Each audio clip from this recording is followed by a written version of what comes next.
पिछले जन्म के संस्कार इस जन्म में आदत बन जाते हैं। इस जन्म की आदतें अगले जन्म में फिर संस्कार बन जाएंगी। फिर अंत कहां है?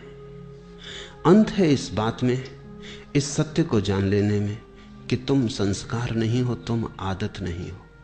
अंत है इस सत्य के प्रति जाग जाने में कि तुम पृथक हो। अंत है होश में, अंत है साक्षी भाव में।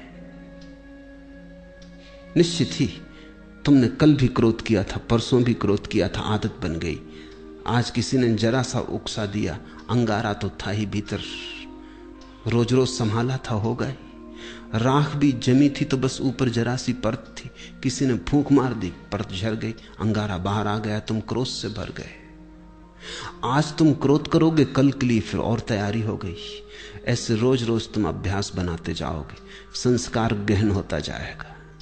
और जितना संस्कार गहन हो जाएगा उतने ही तुम यंत्रवत हो जाओगे। कोई भी तुम्हारी बटन दबा दे तो क्रोध करवा दे, कोई भी तुम्हारी बटन दबा दे तो तुम प्रसन्न हो जाओ। कोई भी झुक के नमस्कार कर ले, तुम्हारी प्रशंसा कर दे तो तुम गदगद। कोई जरा गाली दे दे तो तुम जार जार। तुम यंत्रवत हो जाओगे और बटने लोगों को पता हो जाती। सबको पता है एक दूसरे की बटने, कहां से दबा दो कि सब ठीक हो जाता है, कहां से दबा दो कि सब गड़बड़ हो जाता है। तुम मशीन हो क्या या मनुष्य हो? मनुष्य होने का इतना ही अर्थ है कि कोई तुम्हारी क्रोध की बटन दबाए चला जाए, लेकिन तुम कहते हो नहीं करना, तो बटन दबती रहती। वो आदमी थक जाता, लेकिन तुम क्रोध नहीं करते। तुम कहते हो मैं अपना मालिक हूं, जब करना चाहूंगा करूंगा, जब न करना चाहूंगा नहीं करूंगा। प्रतिक्रिया और क्रिया में यही फर्क है। प्रतिक्रिया में दूसरा मालिक है, तुम नहीं, और क्रिया में तुम मालिक हो, दूसरा नहीं। और बड़े मजे की बात है, प्रतिक्रिया बांधती है, क्रिया मुक्त करती है। जो अपने कर्म का मालिक है उसके कर्म का कोई संस्कार नहीं बनता, और जो अपने कर्म का मालिक नहीं है, जो प्रतिकर्म करता है, रिएक्ट होता है सिर्फ, उस आदमी के जीवन में बंधन बनते चले जाते, रोज रोज जाल मजबूत होता चला जाता है। आखिर में तुम पाते हो तुम तो बचे ही नहीं, आदतों का एक ढेर, मुर्दा ढेर, जिसमें से जीवन कभी का उड़ चुका।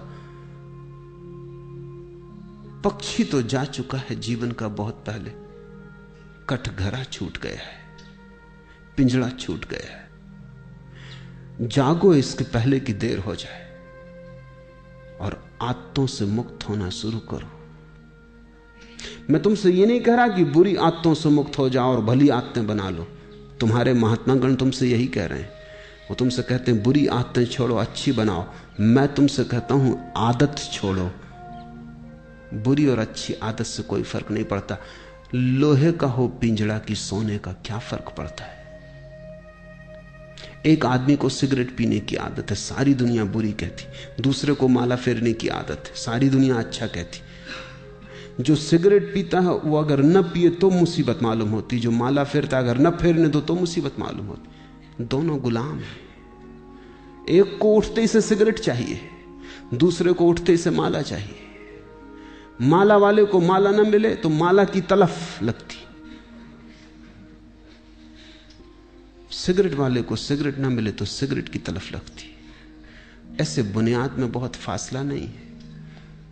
सिगरेट भी एक तरह का माला फेरना है। धुआं भीतर ले गए, बाहर ले गए, भीतर ले गए, बाहर ले, मन के फिरा रहे हैं, बाहर भीतर।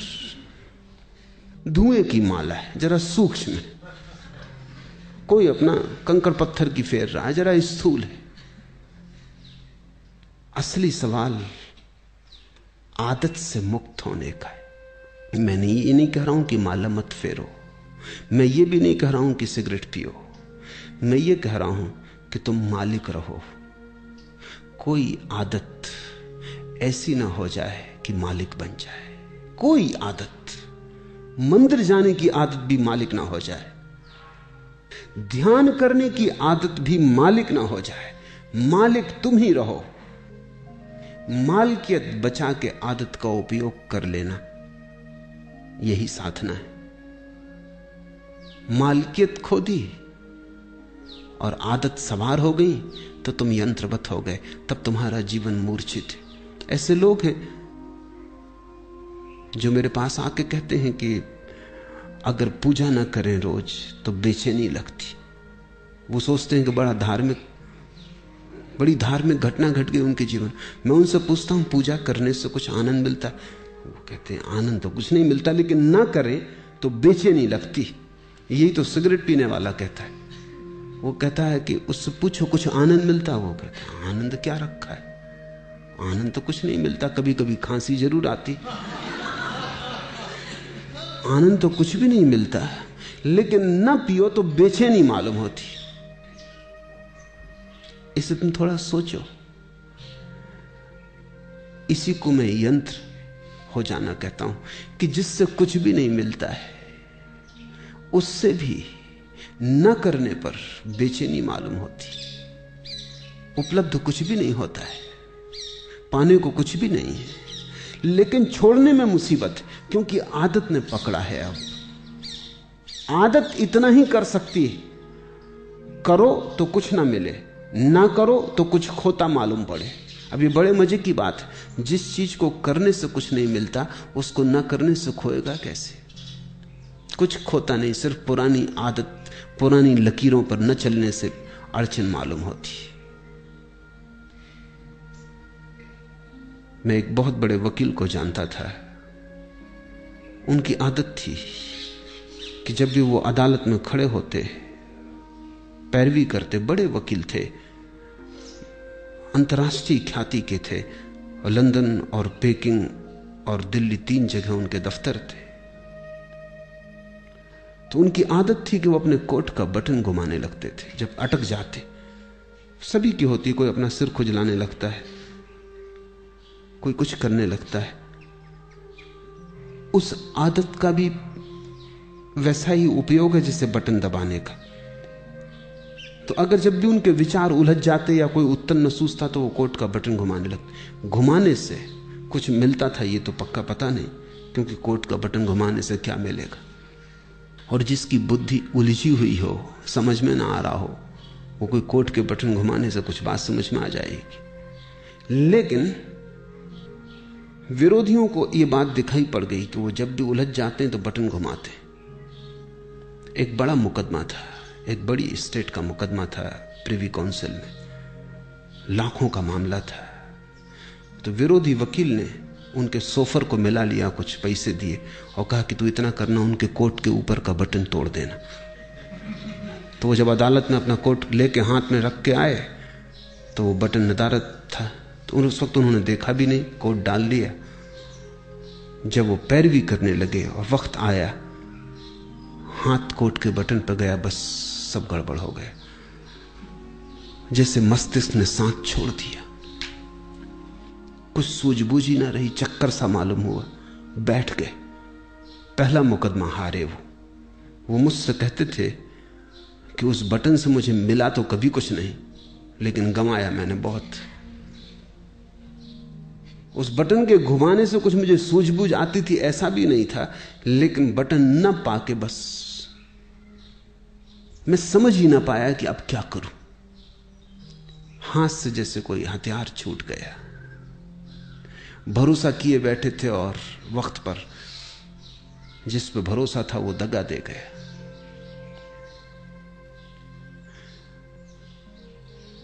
जिनको तुम आदतें कहते हो, बुरी हो या भली, इससे कोई भेद नहीं पड़ता। सब आदतें मालिक हो जाएं तो बुरी हैं, तुम मालिक रहो तो कोई आदत बुरी नहीं। गुलामी बुरी है, मालकियत भली है।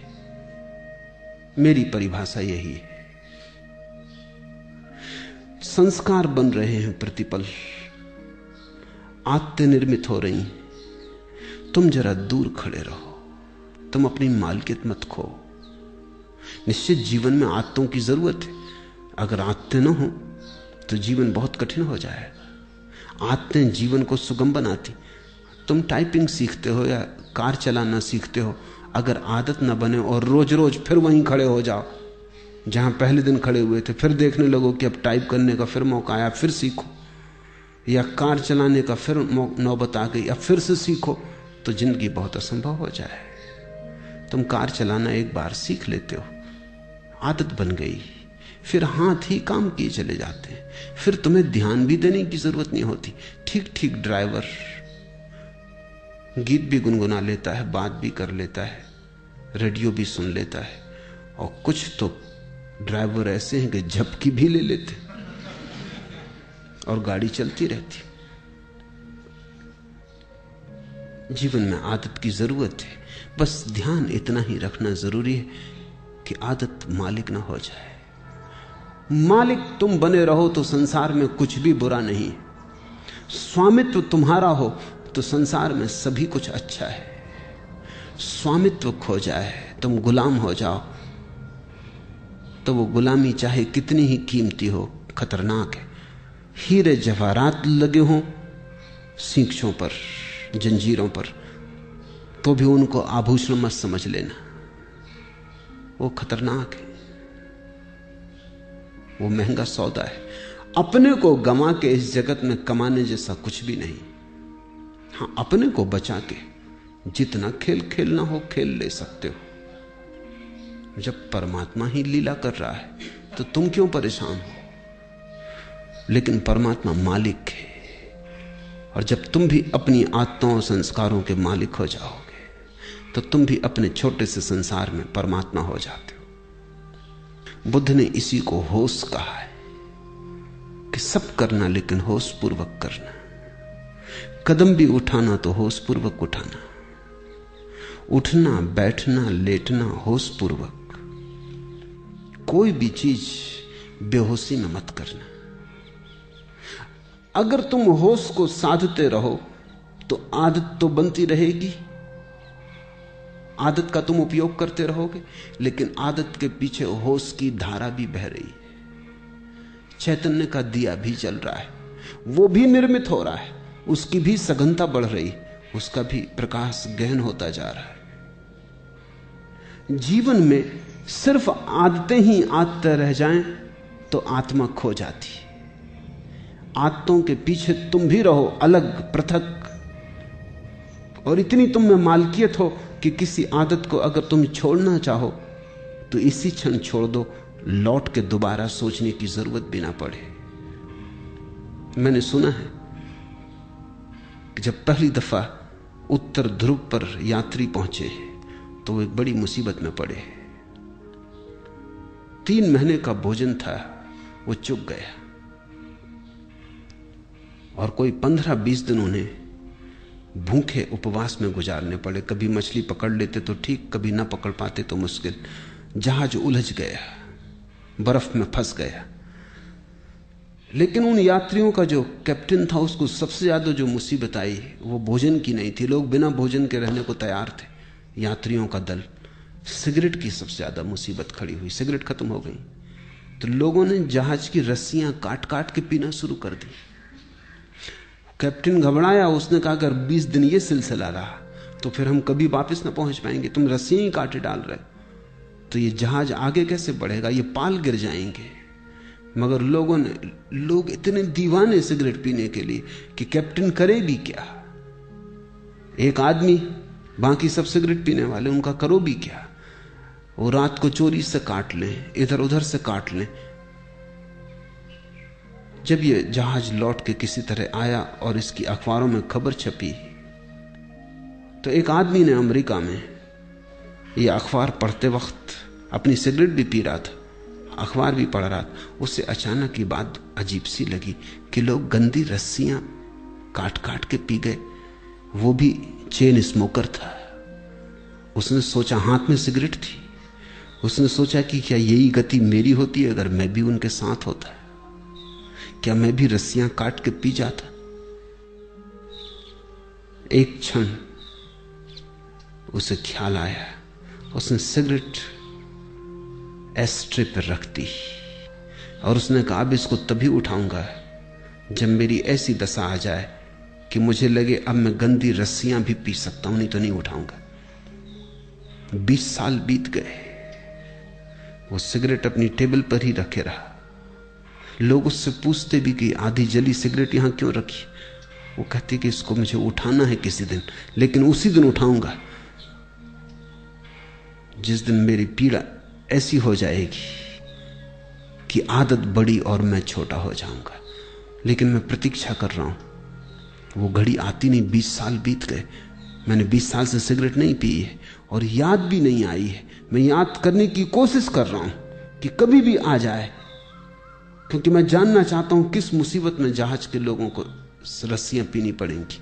लेकिन वो कभी ना आई। उसने अपना संस्मरण लिखा, मैं संस्मरण पढ़ रहा था। उसने संस्मरण में लिखा है कि मैं समझ नहीं पाता कि क्या बात हो गई, क्योंकि पहले भी मैंने कई बार सिगरेट छोड़ना चाही थी लेकिन नहीं छोड़ सका था। कई बार छोड़ी भी थी तो 2 दिन के बाद फिर पीने लगा था। लेकिन क्या हुआ? अब तो मैं छोड़ा भी नहीं था, सिर्फ प्रतीक्षा कर रहा हूं कि जब भी आदत पकड़ लेगी और झकझोर डालेगी तो पीऊंगा। लेकिन मैं सिर्फ ये जानना चाहता हूं कि मैं भी उस जहाज में अगर होता तो क्या मैंने रस्सियां पी होती? 20 साल से आदत आई नहीं। मेरी समझ में नहीं आता कि हुआ क्या। उसकी समझ में नहीं आ रहा क्योंकि उसे ध्यान का कुछ पता नहीं, होश का कुछ पता नहीं। इसने छोड़ी नहीं है सिगरेट, छूट गई होश के कारण, क्योंकि वो एक ही होश साधे हुए है कि जब इतने जोर से तलफ पकड़ेगी कि मैं रस्सियां पी लेता तभी पीऊंगा। लेकिन उस होश के कारण तलफ नहीं पकड़ती।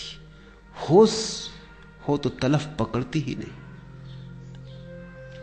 अब उसे कोई होश को जानने वाला मिले तो उसे उत्तर मिले, लेकिन अनजाने उसने होश साध लिया है। तुमसे मैं कहता हूं, जो जो आदत तुम्हें पकड़े हो, जबरदस्ती पकड़े हो, उसके प्रति होश साधना। मैं तुमसे नहीं कहता सिगरेट पीना छोड़ो, मैं कहता हूं होश पूर्वक पियो।